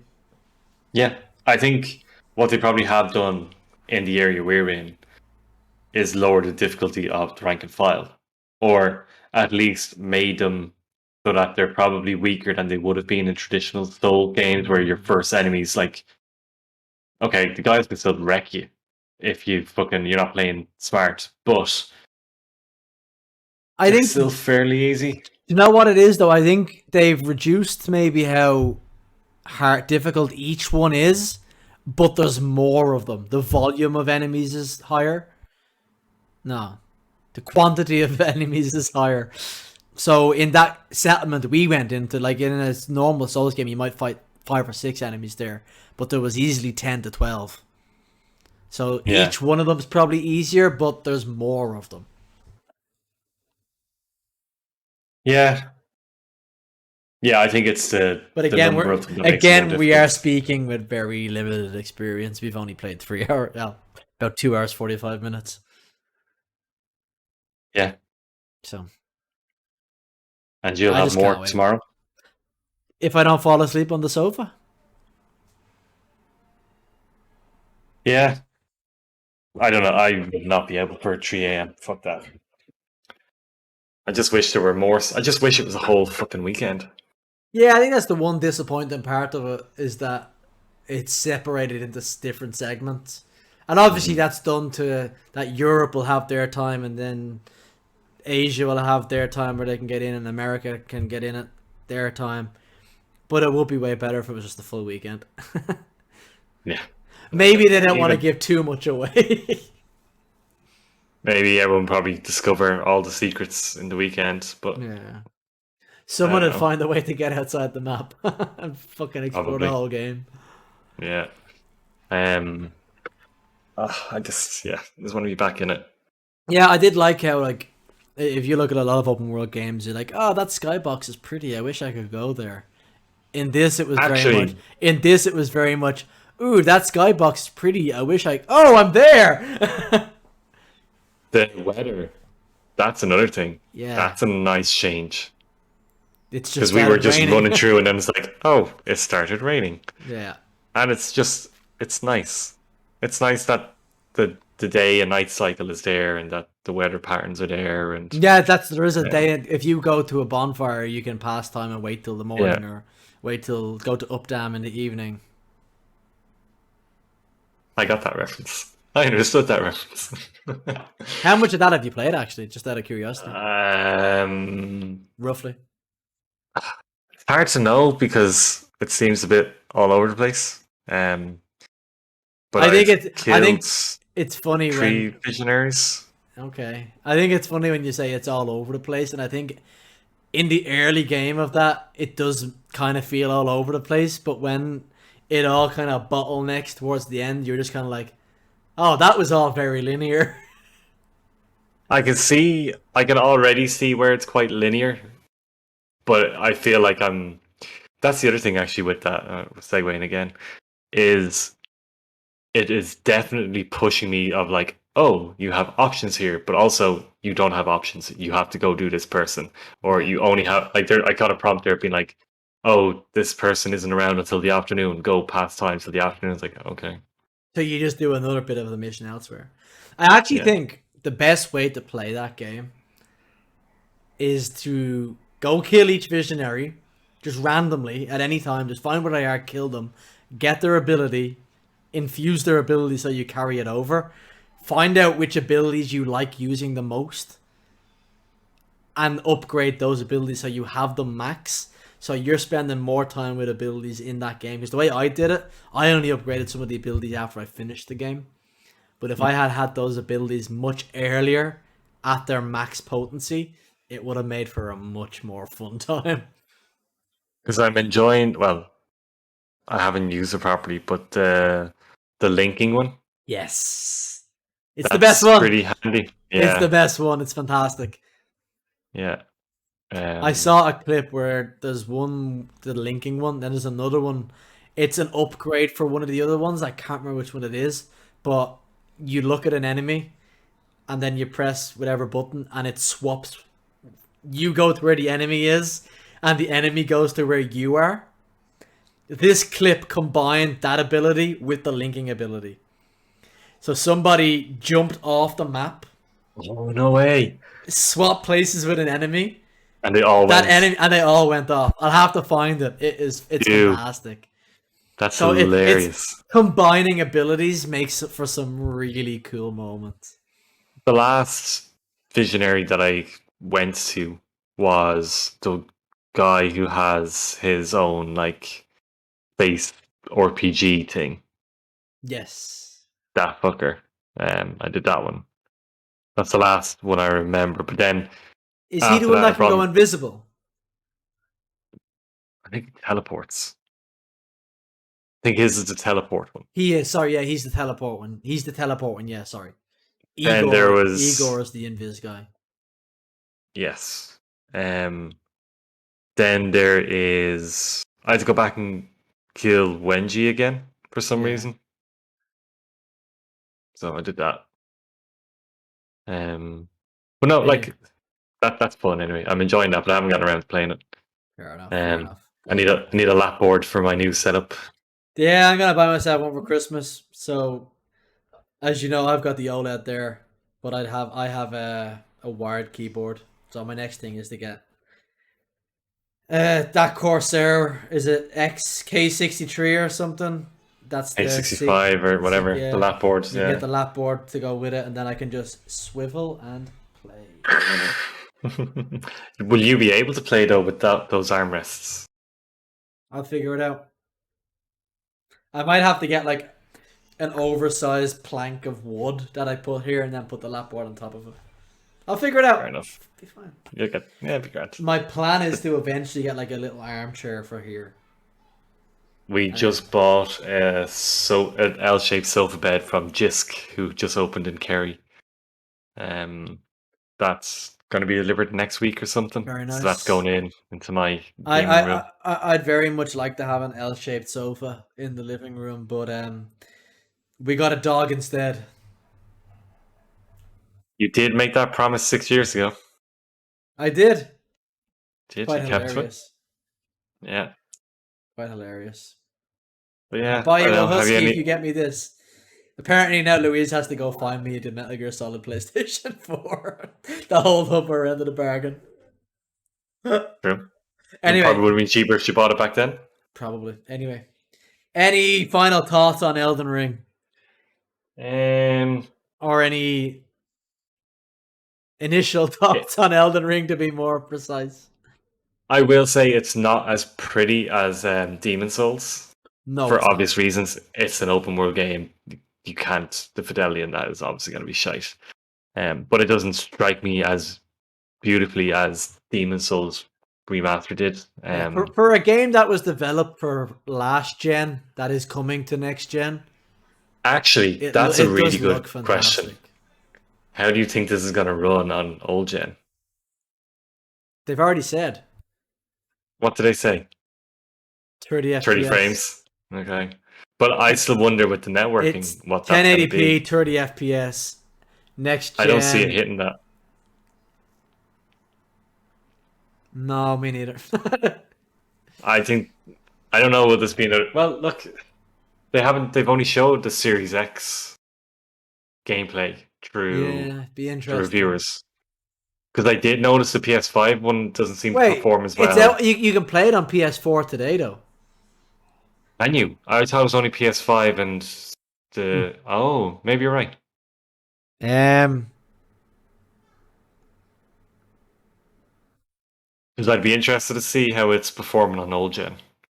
I'm pretty sure you can play it on. You're probably right. Hold I on, just I'll I check it saw. real quickly. Elden Ring network test. Because I actually looked up to see if there was an NDA that we could actually speak about this tonight, and there doesn't appear to be one. So, we haven't shown any gameplay, so that's fine. Yeah, apparently it's PS5, PS4, Xbox Series X. Apparently it's all four. I'm gonna have to look it up and see how it performs because I really worry about the Xbox One anyway and base PS4. Yeah, I haven't seen I haven't seen any drama about it, so I imagine it's okay. Okay, We yeah, did have some framey nonsense towards the end of the session, that was the network but though. that was the network. You had Yeah. some framey nonsense at the start of the session. Oh, I had some seriously Yeah, framing nonsense. Gee, I had yeah, a PowerPoint going on, and then I got kicked out again. yeah. But I think it'd be interesting to see how it performs. It did have a performance and a fidelity mode. I think it was prioritize frames or prioritize fidelity. We obviously went with frames because you want to be playing that kind of game at 60 FPS. Um, yeah, and I You're a think that, monster if you play that at 30 frames. that's the real challenge. That's the way the hardcore players do it. I think that initial moment where you step out into the when you open the door for the first time and step out into the open world, you kind of just I was just complete. I was like, wow, this is something. This exists. It it definitely made it feel like the jump from Dark Souls to a new game. It feels like the evolution of the Soulsborne franchises. Like it Hmm. feels like the evolution of them. That this is the next. Yeah, Now it'll be no, definitely. interesting to see what they release next. If they stick to the open world or if they do because this game's been in development for quite a while, I imagine. Mm. And actually, that's the other thing. I know they fucking announced it. What 29? No, was it 2019 they announced Elden Ring? Yeah. And then radio silent until 3 months ago. That was part of Ralph's impressions. He was like, when this game was announced 20 years ago in 2019, like it Mm. actually the announcement to release of this game hasn't actually been that long. No, and that's Like, something we've constantly been on about is that long release cycle, and it's been fucking like that. Okay, we've had the pandemic, and time has done whatever fucking shit to our brains, but that hasn't been that long. no. And then when they broke radio silence, it was Oh here's my the god, fucking Elden release Ring's date. yeah. And it was But like, here's a release date in fucking January, like but 8 months from that's now. just that's the From Software way though. That But like that's the way everyone should do it. yes, I agree. But it was I great, is what I'm agree. saying. Like, it was great to see that. And then 3 to 4 months later, there's a gameplay reveal. A week later, there's a network test. There might be something in between. And then we get the game in February. Like, it's. I hope From Software never fall from grace. I can't be hurt again. Bethesda hurt me. CD That's Project Cyberpunk Red now. hurt me. Yeah. I can't have another one of my favorite developers hurt me. Please don't do it to me, From Software, please.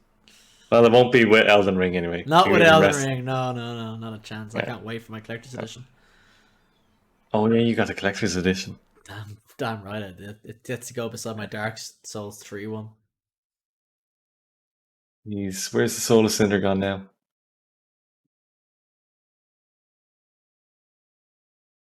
Oh, there he is. Yeah. That's so nice. It is nice.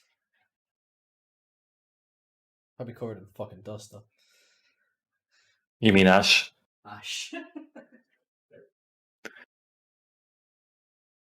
I do need to Have move some you? stuff around. I got rid of a lot of my pop vinyls. I put them all in the attic because I'm an adult now. What else? So I need to move some stuff around and tidy it up and make it nice. But yeah, I think the thing I kind of said in Discord and on Twitter earlier was that if you're a fan of Soulsborne games, you're gonna love the hell out of this. And if you don't like that style of game, it's probably not for you. I still kind of agree with that sentiment. I think a lot of people are going to buy this game come February because it's just so much hype around it. And naturally so, Yeah. there's a lot of hype around it, it deserves it. But I think a lot of people will buy it and then go, what is this shit? I hate this, it's too hard, it's too difficult. I want to have my handheld. Why is this way? And that's an inevitable conversation about this game coming out. But I think it's probably a lot less than previous Souls games, that it is going to have that open door a little bit for new people to try it that may not have liked a previous one, because of the things we spoke about. But I do think it is. If you've liked previous ones, you're gonna love this. Don't be afraid. Don't be worried. Don't be worried. It meets the expectations we've had And surpasses them. Yeah, it's gonna surpass them in a lot of ways. It really is. The only thing that you'll probably not be sold on is the open world. But as someone who hates open world games, I know we only have a small area, so open world fatigue hasn't kicked in, but it doesn't feel daunting at all. And getting that map marker, I know you got it and I didn't get it in my world, but there's like a single point that when you collect that map marker, it unlocks everything for that portion of the map. Yeah. And it's not a big, you have to go fucking, destroy a tower and take over. It's like, I can't remember where I found it. That's the only thing. It was in that the camp outside the castle gates. Oh, it was. And it was just on a little statue, and you just picked it up while we were running around. And you're like, oh, map marker. And it just unlocks your whole map. Yeah. Yeah. And that's great because no one wants to go fucking scanning points of contact and being, The way I kind of thought about it was that, so I'll use Demon Souls as the reference, that you had the 4 or 5 different worlds to go to. And that's what this kind of reminds me of, is that we're going to have 4 or 5 different worlds. But instead of that being one path through or 2 paths through, and you loop back around, it's more open. And instead of having to go back to the hub to go and then go into the next world, the different worlds are still all just linked in one open world.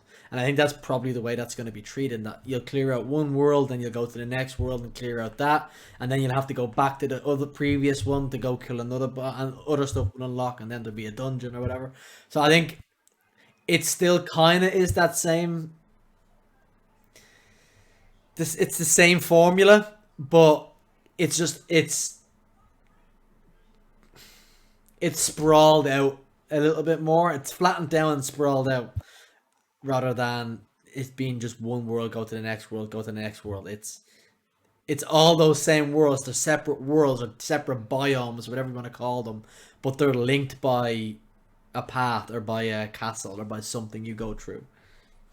And actually, you saying all that reminded me of a game that I actually think it is very much like, and that's Immortals Phoenix Rising, because they have different biomes as such, but it's this one open world that, like, okay, it's not as big as Elden Ring, but you can see the different environments and you can see how they're linked through them. And I don't think you've played that yet, but it's that same idea, just on a very small scale. I started it, rolled my eyes at the opening cutscene, and closed it. I'll get back to it. No, you didn't like the humor, okay? Nah, the humor kind of didn't go. It didn't help. Now, I started at like 11 o'clock at night, which wasn't the best time, admittedly. No. Well, you kind of have to do that during the middle of the day or something, because you have to be in your dad jokey mood. I had a great dad joke today. I can't remember what it was, though. I can't remember. Oh, actually, I was telling you it was my nanny's birthday today. I wrote on our card, "Happy birthday, Nanny." We tried to give you the dog for your birthday, but he wouldn't fit in this card. My nanny opened it, read it, and howled laughing. It's like we tried to give him to you for your birthday, but he wouldn't fit in the card. He was too big. The low standard for humor. She appreciated it. Okay. That's because she still sees you as her special grandson. She's like, I'm the eldest one, so I got a free pass. yeah. Anything else you want to discuss before we wrap it up? I'm sure No. I'm sure there's been plenty of news over the last. Oh, the Steam Deck got delayed. Oh, I got that email. Yeah. It's okay. You still have You bought a 30 series graphics card next year. Oh, never mind. I was gonna say you got a 30 series graphics card this time last year. You still got GeForce experience for another while. Nope, that's expired, and I didn't use it once. And I am not paying 99 quid for 6 months to get access to an RTX rig. Fuck that. No, you just have to get xCloud. I have that xCloud. I have Game Pass, and now I have a laptop that has a 3060 in it, so I don't even need that Steam Deck anymore. Very nice. Mm-hmm. So, Yeah, did you pre-order the Steam Deck? No, I didn't. I wouldn't use it. I wouldn't use it. Yeah. I don't think I'd use it, to be quite honest. No. If there ever comes a time in my life where I'm traveling a lot for some reason, I'll consider it then. But it's the kind of thing. Like, my opinion on it, the Steam Deck, is that it's going to become obsolete very quickly, not because of how good or bad that is, but because of how good everything else is going to get very quickly. Mm-hmm. I think xCloud, GeForce Now. I know I said GeForce Experience a minute ago, that was a mistake. But xCloud, GeForce Now, PlayStation Go, whatever they fucking call it, that sort of stuff I think is going to become so accessible and such high quality very quickly that the Steam Deck will just not last. Yeah, you won't need a powerful mini PC. You can just do it on your phone. Yeah. It's going to become like Netflix. I'm like, oh, I want to go watch something on Netflix. Oh, look, it's on my phone. And that's the way it's going to be with xCloud. Yeah. But no other news. With the screen that's on this Steam Deck, you can just run xCloud through the Steam Deck. So it'll be like you'll have everything in that handheld device. You won't need the clip stupid looking stuff onto the side of your phone or anything like that. So I think it'll be great for that, but I just think everything else, it's just going to catch up so quickly. Yeah, it's a good point. Yeah. We'll see. I could be wrong. No, I think that's the thing with hardware. It becomes obsolete in about 18 months. It's the same with like a Switch Pro or a Switch 2 or Switch Next or whatever you want to fucking call it. Switch it up. Yeah. Switch it up, Nintendo. Come on. Yeah. I think that hardware will be obsolete nearly on arrival at this stage. Aside from Nintendo keeping all their first party stuff on that platform. Like, aside from you have to own this to play it, in terms of the actual performance of it, it's going to be obsolete very quickly unless it's very, very expensive. Yeah. PlayStation have recognized that, which is why PlayStation are moving into PC gaming as swiftly as they are. Who would have thought a year ago that Horizon Forbidden West would be launching on PS5 and PC in the same calendar year? That's not confirmed. It's not confirmed. That is part of a leak, apparently, from the GeForce Experience leak, or GeForce Now leak. And we get the remake on PC as well, apparently, according to that leak. Yeah, like that sort of stuff. Like, it's all PlayStation are going to start porting their games to PC in the same calendar year, the same fiscal year, and that's a sign of where things are going.